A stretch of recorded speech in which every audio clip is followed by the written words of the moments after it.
आखिरी सजा। कहानी एक पुराने किले में रहने वाले एक प्रभावशील जमींदार परिवार से शुरू होती है। सालों पहले एक जुर्म होता है, लेकिन वह छिपा रहता।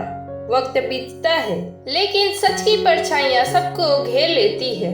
इस कहानी में अपराध, अपराधी और उसकी आत्मा के बीच चल रही लड़ाई को दिखाया गया है। उत्तर प्रदेश के एक दूर दराज गाँव में खंडहरनुमा हवेली राजमहल कोठी है, जहाँ कभी ठाकुर शेर बहादुर सिंह का राज हुआ करता था। अब हवेली में उनका बेटा विक्रांत सिंह अपने परिवार के साथ रहता है।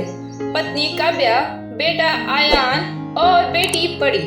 हवेली में एक कमरा हमेशा बंद रहता है, कोई उस कमरे के बारे में बात नहीं करता। एक रात आयान को उस बंद कमरे से किसी महिला की चीख सुनाई देती है। वह पिता से पूछता है, पर विक्रांत गुस्से में चुप करा देता है। गांव में अफवाह है कि उस हवेली में किसी आत्मा का वास है, तो सिर्फ एक इंसान का बदला लेना चाहती है।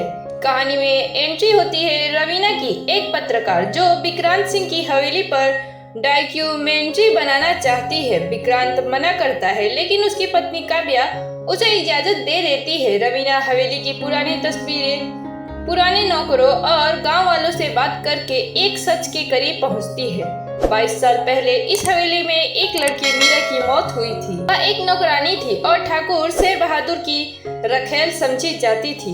मीरा गर्भवती थी और एक रात अचानक लापता हो गई। रवीना को शक होता है कि मीरा की हत्या हुई थी।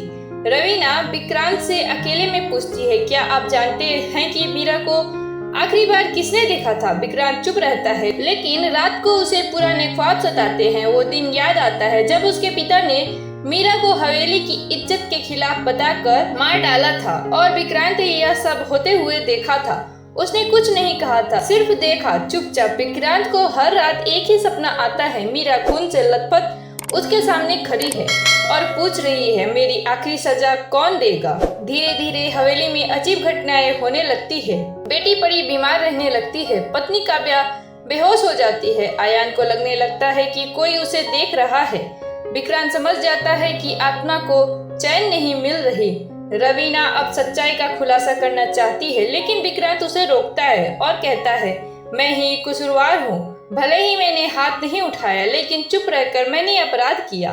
विक्रांत मंदिर जाता है, मीरा की एक पुरानी तस्वीर रखकर अपना अपराध सबके सामने कबूल करता है।